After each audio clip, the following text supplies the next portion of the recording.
सद्गुरू श्री ब्रह्मचैतन्य महाराज गोंदवलेकर यांचं प्रवचन 14 एप्रिल.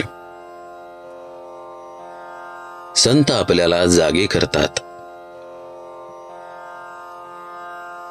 प्रत्यक्ष विषयापेक्षा विषयी माणसाची संगत फार वाईट असते. हे ज्याप्रमाणे संसारात तसेच परमार्थातही लागू आहे. संगतीचा परिणाम नेहमी मनावर होतो.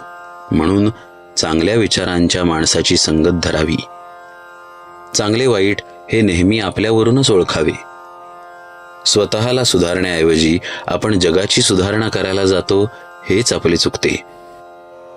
जगात संत असतील असे पुष्कळांना वाटतच नाही. संतांना ओळखायला आपल्या अंगी थोडे तरी भगवंताचे प्रेम असायला पाहिजे. आपल्याला आपल्या ध्येयाचा विसर पडला, परंतु संतांनी आपल्याला जागे केले. चुकीची वाट चालत असताना अरे तू वाट चुकलास अशी जागृती संतांनी आपल्याला दिली. तेव्हा जिकडे पाठ होती तिकडे आपण तोंड केले आणि पुन्हा चालू लागलो तर आपण योग्य स्थळी जाऊ.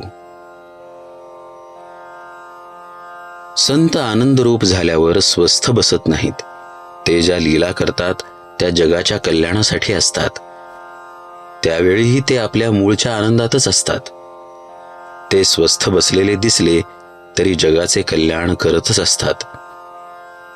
आपण धडपड करून फुकट मरतो, त्यापेक्षा ते स्वस्थ बसून जिवंत राहतात. हे केव्हाही चांगलेच होय. संत आनंदरूप झालेले असल्यामुळे त्यांच्या वचनानुसार आपण जाऊया. लोकांना उपदेश करण्यामध्ये संतांचा हेतू एकच असतो, आणि तो हा की जे मला कळले आहे ते लोकांना कळून लोक सुखी होऊ द्या. संत आपल्या स्वार्थासाठी सांगत नसल्याने त्यांचे म्हणणे आपल्याला खोटे कसे म्हणता येईल. प्रपंच हा दुःखमय आहे हे कळल्यावर त्यावर काहीतरी उपाय केला पाहिजे. तो संतांनी लिहिलेल्या ग्रंथांच्या वाचनाने कळतो. त्या ग्रंथात सांगितलेले आपण करावे. आपण ग्रंथामध्ये जे वाचतो ते जर आचरणात आणले नाही तर त्या वाचनाचा उपयोग नाही. वाचनाचे मनन झाले पाहिजे. साधन व वाचन बरोबर चालावे. ज्या संतांचा ग्रंथ आपण वाचतो त्यांच्या कृपे वाचून तो नीट समजणार नाही. ज्याच्यावर त्यांची कृपा आहे त्याला अंगी विद्वत्ता नसताना देखील त्या ग्रंथांचा बरोबर अर्थ अगदी स्वाभाविकपणे कळेल. विद्वान हा कल्पनेने सत्य स्वरूपाचे वर्णन करतो, पण संत मात्र निश्चयाने, खात्रीने आणि अनुभवाने ते रूप काय आहे हे सांगतात.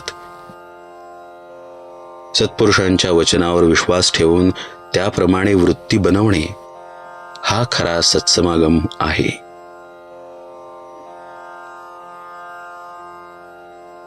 संतांची आज्ञा पालन करणे म्हणजे संत सेवाच होय.